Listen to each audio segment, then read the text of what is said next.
Olá, alunos da Univesp, Universidade Virtual do Estado de São Paulo. Bem-vindos a essa nossa disciplina. Nós vamos começar hoje essa disciplina de matemática, uma disciplina de matemática básica, que vai ser muito útil para vocês ao longo do curso. Eu sou o professor Cláudio Possani, sou professor aqui na Univesp e também professor na USP, Universidade de São Paulo, no Departamento de Matemática. Nós vamos ter nessa disciplina inicial uma série de temas de matemática mais básica. Eu vou explicar para vocês na aula de hoje o que nós vamos discutir e por que nós vamos discutir esses assuntos. Então, a primeira pergunta para a nossa reflexão é por que nós temos uma disciplina de matemática básica no início dessa graduação de vocês? Quer dizer, nós vamos começar hoje um curso superior e vocês vão começar com uma disciplina de matemática básica, que vai rever muitos temas que são tratados normalmente no ensino médio. Rever e aprofundar esses temas. As disciplinas do ensino superior, elas estão muito baseadas nas disciplinas do ensino médio. O conteúdo do que vem nas disciplinas da faculdade, do curso superior, dependem muito daquilo que acontece no ensino médio. E em matemática isso é muito agudo, muito importante. E as dificuldades que alguém tenha com disciplinas do ensino médio não pode ser um obstáculo para o bom desenvolvimento do curso superior. E nós não temos que ter nenhum tipo de constrangimento ou vergonha de saber que temos algumas dificuldades. E nós vamos juntos superar essas dificuldades, certo? Então, vamos trabalhar para que todos possam aproveitar bem as disciplinas que vêm depois. Muitas pessoas chamam esse tipo de disciplina de pré-cálculo. Eu não gosto muito desse nome, mas é mais ou menos isso que as pessoas chamam. Uma disciplina que prepara, algumas pessoas entendem que prepara para o cálculo, mas eu entendo que elas vão preparar vocês para várias disciplinas. Os temas que nós vamos discutir ao longo desta disciplina de matemática serão úteis para uma disciplina de física, para uma disciplina de química, para uma disciplina de cálculo, de computação, de álgebra linear. Várias disciplinas terão a vida mais fácil para vocês, porque a gente vai discutir esses temas mais básicos iniciais, ok? Na aula de hoje eu vou mostrar para vocês um pouco exemplos de coisas que nós vamos discutir e por que elas serão úteis em disciplinas que virão depois. Por exemplo, uma dúvida muito frequente que aparece depois que o aluno já terminou o ensino médio, entra no curso superior, é saber se o número 0,999 reticências, se esse número é igual a 1. O que esse número tem a ver com 1? Que números são esses? Por trás dessa pergunta tem uma ideia de limite, que depois a gente vai discutir mais profundamente nas outras disciplinas. Mas conversando com os alunos, eu ouço muito respostas assim, que o 0,999 reticências tende a 1. Uma frase que expressa uma ideia de que aquele número estaria se aproximando do outro. Algumas pessoas dizem que o 0,99 está infinitamente próximo de 1. Eu já ouvi também que o 0,999 é o último número que é menor do que o 1, como se fosse o último número real que está antes do número 1. Por que a gente vai discutir isso nessa disciplina básica? Quando nós estivermos tratando deste tipo de situação, quando uma questão como essa aparecer numa disciplina mais avançada, não é bom que você tenha essa dúvida e que você não se foque no conteúdo mais avançado, porque está com uma dúvida de um tema que, na verdade, é um tema mais básico. Então, nós vamos trabalhar com estas coisas para que lá na frente ninguém pare para ter dúvidas sobre um assunto anterior. Falar nisso, a resposta do 0,999 é que ele é exatamente igual a 1. É o mesmo número. Se nós fizermos a subtração de um menos o outro, isso dá 0, porque eles são exatamente iguais. É o mesmo número, é o número 1. O 0,99 é apenas uma outra maneira de escrever o número 1. E disso nós trataremos numa aula mais para frente. Também é importante, nós vamos falar um pouquinho disso, aquelas reticências que tem. Quando eu escrevo 0,999 reticências, isso é igual a 1. Se eu paro, se eu trunco como 0,99 com 3 noves, isso é diferente de 1. É aquela reticências que faz diferença, que faz ser igual. Esses dois números são diferentes. A diferença não é 1. A diferença pode ser estimada, fazemos a subtração. A diferença é 0,001. É só fazer a conta, um menos o outro. E nós vamos, numa certa aula, também discutir o conceito de porcentagem e podemos dizer que o 0,999 ponto parado, a diferença dele para o número 1 é de 0,1%. Não são iguais. Então esse é um exemplo de uma dúvida básica que pode nos atrapalhar lá na frente.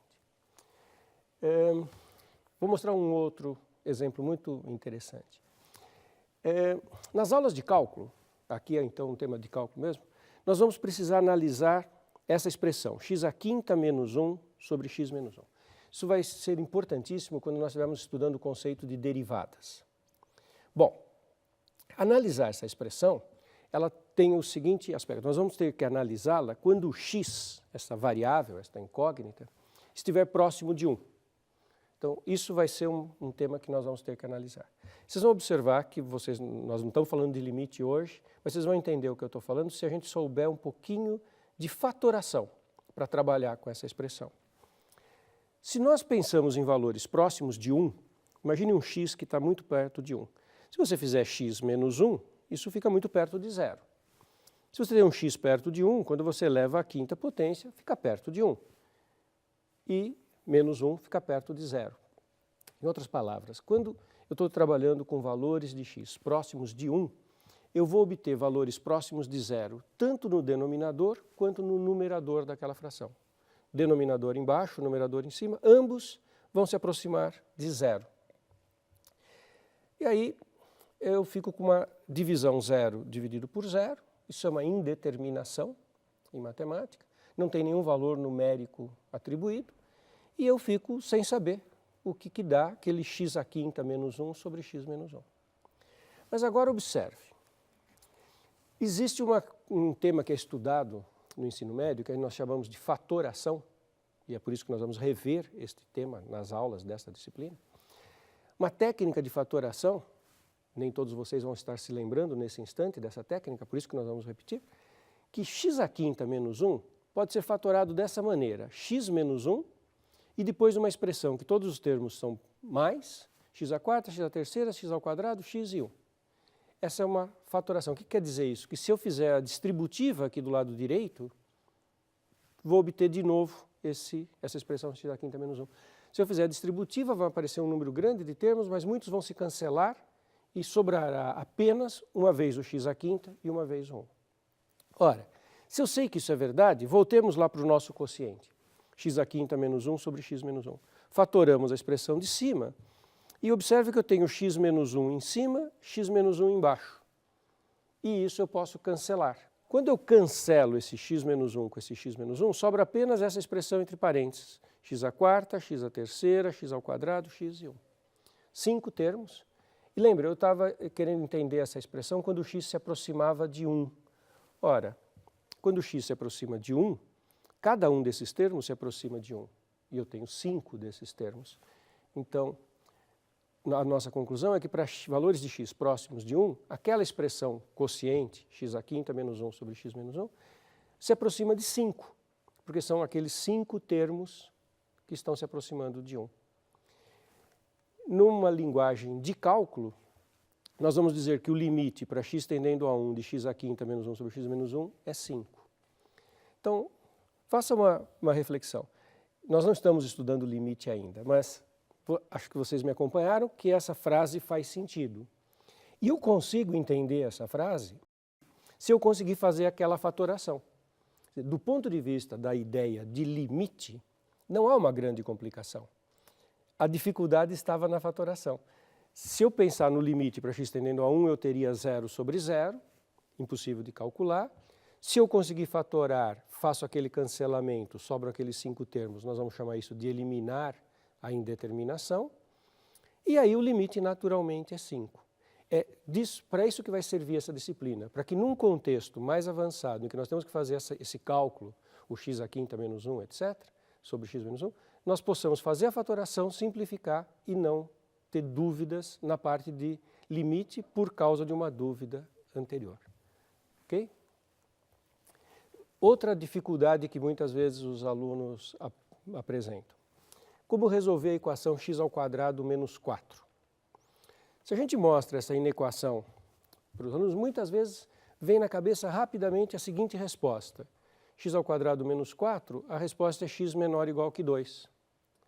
X² menor ou igual que 4, o aluno responde x menor ou igual que 2, simplesmente fazendo um processo que o aluno diria, tirei a raiz quadrada dos dois lados. Bom, nós vamos discutir essa questão e perceber que isso não está certo. E, de novo, num contexto mais avançado, eu não quero ter essa dúvida, eu quero resolver isso direitinho. Alguns outros diriam que x é menor ou igual que menos 2 ou x menor ou igual que 2 como possível resposta para essa inequação. Também está errado. Também está errado se eu colocar e, x menor ou igual que menos 2, e x menor ou igual que 2. Também não é a resposta certa. Qual é a resposta certa?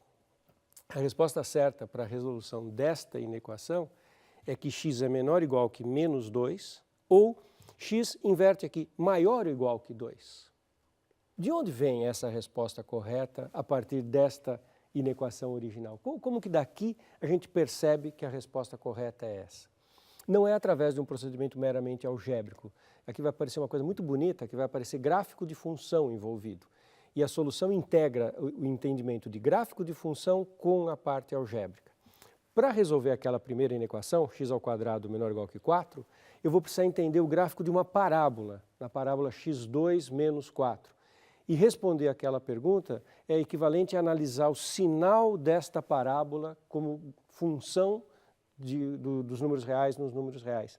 Aquela resposta x entre menos 2 e 2, que é a resposta correta, está ligada ao fato que nesse segmento entre menos 2 e 2, o gráfico da parábola está para baixo do eixo x. Por isso que era o x2, x² menor que 4. Esse menor me leva a pegar a área, a região da parábola que está aqui embaixo do eixo x. Isso nós vamos discutir numa aula para que no meio de uma situação mais avançada não tenhamos esse tipo de dúvida.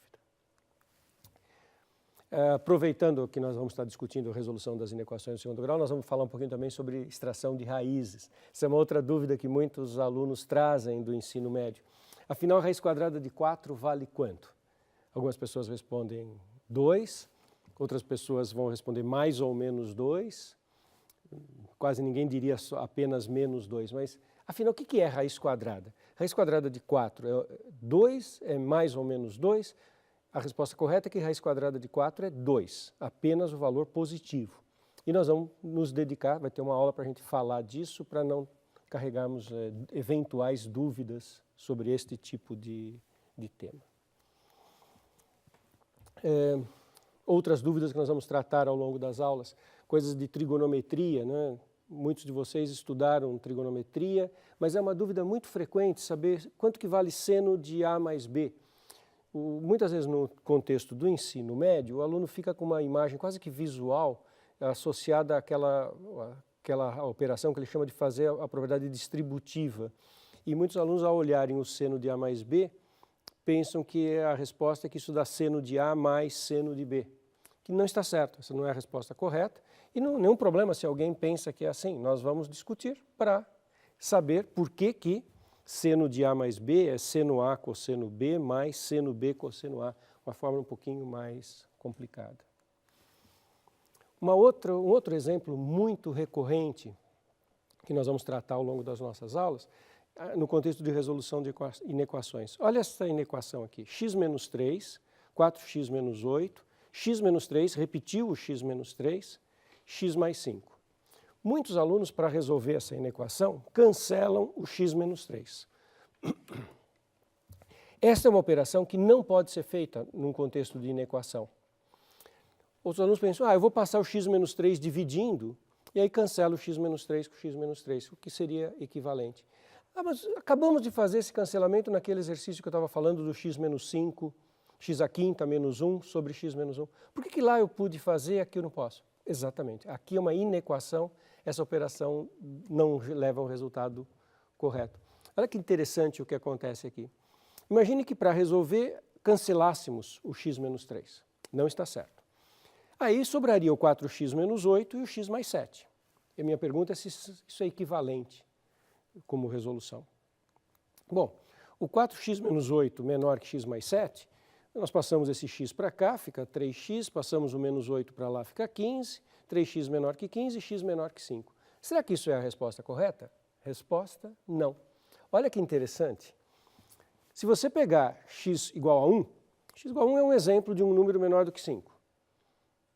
Ele vai mostrar que ele não faz parte do conjunto de solução. Como é que eu verifico que ele não faz parte do conjunto de solução? Outra discussão que faremos. O que é conjunto de solução de equação, de inequação?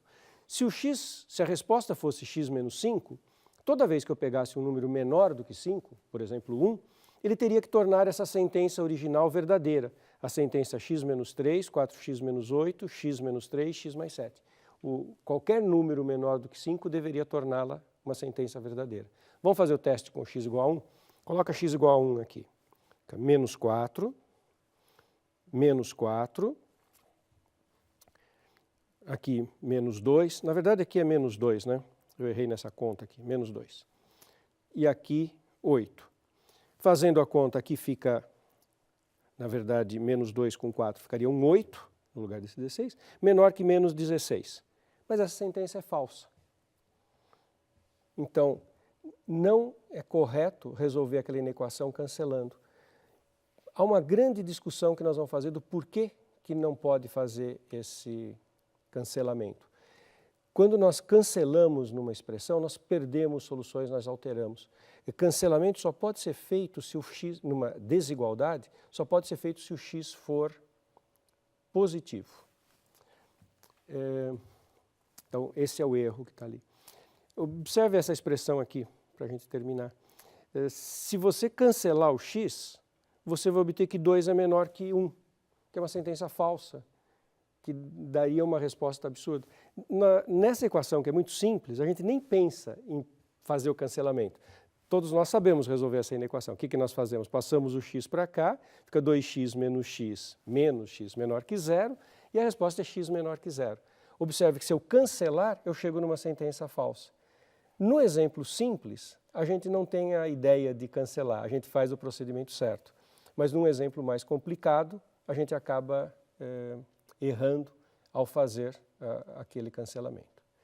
Então, nessa disciplina nós vamos tratar de coisas deste tipo, que são muito interessantes, muito bonitas, são coisas muito legais de matemática, recordando coisas do ensino médio e aprofundando essas questões para que vocês possam seguir com bastante segurança e tranquilidade as disciplinas que virão depois.